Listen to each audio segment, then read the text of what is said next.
Stéphane Goldin, bonjour. Bonjour Lise, bonjour à tous les auditeurs de Judaïka FM.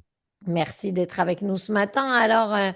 C'était un peu la surprise, cette annonce de Donald Trump, Stéphane, négociée pendant des mois par l'Égypte, le Qatar, la Turquie. D'un seul coup, il annonce donc en grande fanfare cet accord. Et en Israël, on est particulièrement circonspect par rapport à ça. Et pour tout dire, Stéphane, on n'y croit pas beaucoup. Effectivement, je ne sais pas ce qu'il y a d'historique dans cet accord parce que énormément, je dirais, de trous dans la raquette restent dans cet accord. Pour le moment, on parle de désarmement, de désengagement, mais est-ce qu'il y a franchement une volonté de puiser est-ce que où vont aller les armes? On parle essentiellement des armes lourdes, on ne parle pas des armes légères. Et ça, c'est une véritable question parce qu'il faut savoir que le Hamas est toujours présent avec des armes légères et actuellement, elle fait tout un travail de police. On sait qu'une des personnes qui a négocié aussi cet accord s'appelle Darlan, qui est très proche, je dirais, qui a négocié avec Kouchner. Et c'est vrai que derrière tout ça aussi, pour l'autorité palestinienne, il y a aussi des enjeux électoraux, parce qu'il y aura aussi des enjeux, il y a aussi des élections au sein de l'autorité palestinienne. Mais toujours est-il qu'Israël regarde cela avec circonscription, comme vous l'avez dit, avec beaucoup d'interrogations. J'ai l'impression que c'est encore un effet d'annonce de Donald Trump, encore soi-disant une victoire qui n'en est pour le moment pas une, parce que pour le moment, concrètement, le Hamas est toujours là. Alors, en Israël, en fait, ce qu'on dit, c'est que malgré l'optimisme de Donald Trump, le Hamas peut utiliser cet accord pour gagner du temps et réduire la pression à la fois militaire et économique qui pèse aujourd'hui sur lui, sans vraiment renoncer à ses armes. Et on ne sait pas très bien ce qui est prévu, Stéphane, pour contrôler ou pas ce fameux désarmement du Hamas. Je voudrais simplement rappeler une chose, Lise. Depuis le départ, le Hamas avait été opposé à cet accord. Maintenant, il rentre dans ce jeu-là. Et c'est vrai que le Hamas gagne du temps. Elle a gagné du temps pendant toute cette période-là parce que tout simplement, il est toujours là. Et comme je vous l'ai dit, la question des armes est une question essentielle. Les armes vont arriver dans les mains d'une structure technocratique palestinienne. Or, cette structure technocratique palestinienne. On va retrouver évidemment des gens de l'autorité palestinienne, on va retrouver des gens du Hamas, on va trouver des gens du djihad islamique. Donc ça veut dire qu'on va remettre des armes à des terroristes qui nous ont attaqués le 7 octobre. Et donc, je vois pas où est la progression, je vois pas où ce qu'il y a d'historique dans ce process. Le Hamas est toujours là. Alors, c'est vrai qu'il y aura progressivement un désengagement de Tsahal, il y aura normalement une démilitarisation du Hamas, mais concrètement, le Hamas est toujours là et le Hamas va continuer à gérer la partie de la bande de Gaza. Et si on demande évidemment à Israël de se retirer de ces 60% qu'actuellement elle gère, bah, concrètement, ça sera sous la direction du Hamas. Je ne crois pas du tout à ce comité technocratique palestinien qui, du jour au lendemain, pourrait revêtir les habits de la paix, se dire attention, c'est fini, on vous attaquera plus et tout, nous allons partir en vacances ensemble. Non, que les choses soient claires, nous sommes face à des gens qui veulent continuer à nous exterminer. Et d'où la question, rappelons quand même, il faut quand même rappeler au monde qui s'est passé le 7 octobre. Ce sont des hordes de Palestiniens du Hamas ou liés au Hamas, ou liés à d'autres entités, le djihad. Il y avait même des gens de l'autorité palestinienne aussi, qui sont rentrés sur le territoire israélien et qui ont fait les massacres que l'on a connus. Donc, à un moment donné, il faut reclarifier les choses et nous sommes dans une phase où il y a énormément d'interrogations. Depuis, je vois que dans cet accord, il y a la question de l'aide humanitaire. Alors tout ça me fait bien sourire aussi.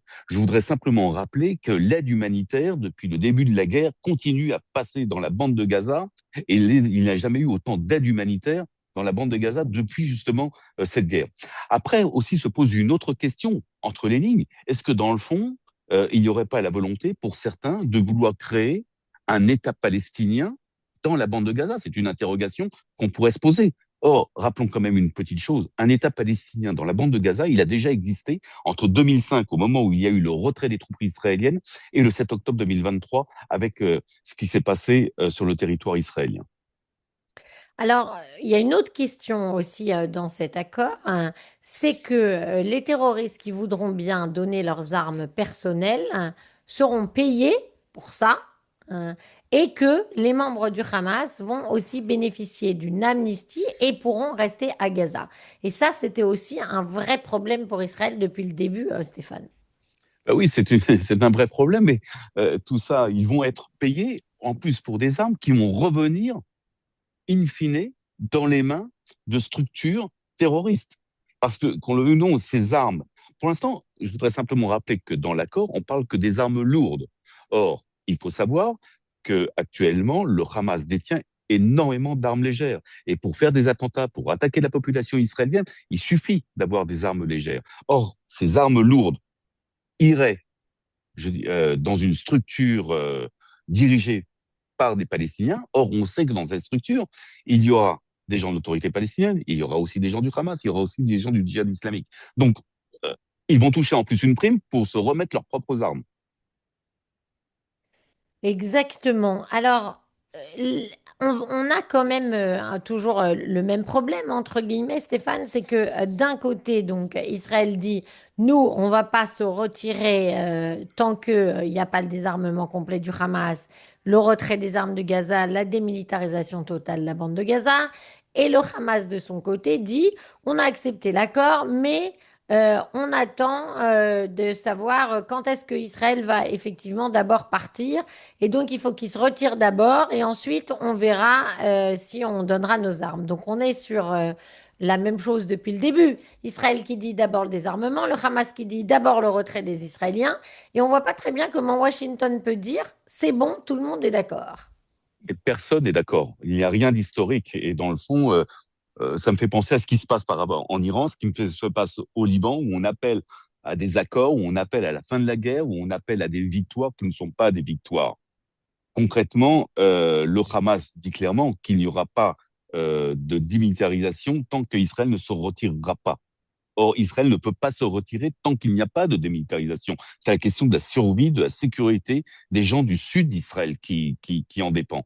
Je pense que le 7 octobre a été un exemple assez clair pour le monde entier pour comprendre qu'on ne puisse pas se permettre de vouloir se retirer tant qu'il n'y a pas des garanties bien plus sûres venant du Hamas. Parce que, disons les choses clairement, le Hamas ne sera pas exterminé, le Hamas est toujours là et le Hamas restera là. Maintenant, la question est de savoir dans quelles conditions il restera. Et c'est vrai que tant qu'il n'y aura pas cette démilitarisation totale, c'est-à-dire ce sont les armes lourdes, ce sont les armes légères, ce sont aussi la destruction des tunnels, parce qu'il faut savoir qu'il y a encore des tunnels avec des armes dans la bande de Gaza. Et écoutez, la question de la sécurité des gens du Sud ne sera pas complètement assurée. Alors, justement, puisque vous parliez de tunnels, ça me donne l'occasion de changer d'endroit, si j'ose dire, Stéphane. Israël a justement annoncé ce matin avoir détruit un énorme réseau de tunnels du Hezbollah dans le secteur du Beaufort, dans le sud du Liban. Ça faisait plusieurs jours qu'on attendait le hockey du gouvernement pour la destruction de ces tunnels. Visiblement, c'était vraiment un complexe très important à partir duquel le Hezbollah attaquait Israël sans cesse. Écoutez, c'est exact, il y a eu la destruction. C'est pas, il y a un moment, depuis un certain temps, les forces de Tsahal se focalisent autour du Beaufort. Je voudrais simplement rappeler pour la question du Beaufort, pour ceux comme moi qui ont connu 1982, c'est-à-dire la première guerre du Liban, puis la seconde guerre du Liban, le Beaufort a toujours été quelque chose d'assez stratégique. Alors aujourd'hui, ce n'est pas stratégique au niveau de la partie visible de l'iceberg, c'est plutôt la question souterraine. Or, de tout temps, il y a eu énormément d'armes dans les tunnels qui ont été sous le Beaufort. Or, il est vrai qu'Israël a trouvé depuis un certain temps un arsenal très important d'armes du Hezbollah. Il était très important de les détruire. C'est un coup porté au Hezbollah. Mais derrière tout ça, il y a toute la question entre l'accord concernant l'accord entre Israël et le Liban. Les négociations devraient reprendre à Rome dans quelques jours. Et la question est de savoir quels vont être les moyens qui vont être donnés aux Libanais, c'est-à-dire au gouvernement libanais, pour justement s'attaquer au Hezbollah. Parce que pour le moment, il n'y a qu'Israël qui peut faire le sale boulot. Et on voit qu'il y a un autre jeu qui se fait parallèlement à cet accord. Hier, le président Joseph Aoun est parti en Turquie. Il a rencontré le président Erdogan. Le président Erdogan qui joue sur toutes, je dirais, sur toutes les parties, je dirais, de la région, puisque l'après-midi même, il recevait une délégation du Hamas avec son ministre des Affaires étrangères.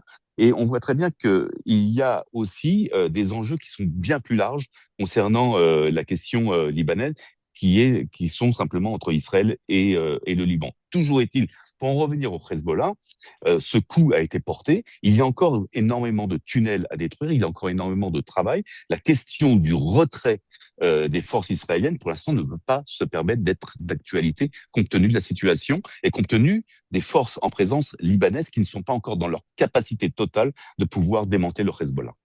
Ma dernière question, Stéphane Goldin, ce sera sur la menace des drones. Amit Segal, dans Israël Hayom, disait que c'était vraiment l'une des principales préoccupations aujourd'hui du directeur du Shin Bet et le défi sécuritaire d'Israël en ce moment. Vous êtes d'accord?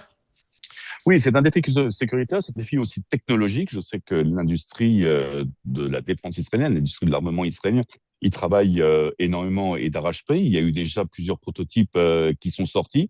Mais c'est vrai qu'on parle aujourd'hui de la guerre de demain. Dans le fond, il faut comprendre que la nouvelle guerre, qui malheureusement pourrait être déclarée demain, se fera peut-être avec beaucoup moins d'hommes sur le terrain, mais se fera d'une façon beaucoup plus aéroportée, avec beaucoup moins de pilotes dans les cockpits, mais avec des drones sans pilote qui attaqueront. Et donc, toute la question est de savoir comment on peut contrer ces drones, parce que ce sont des drones qui sont très dangereux, qui peuvent porter, je dirais, des missiles balistiques, qui peuvent frapper, je dirais, des zones civiles.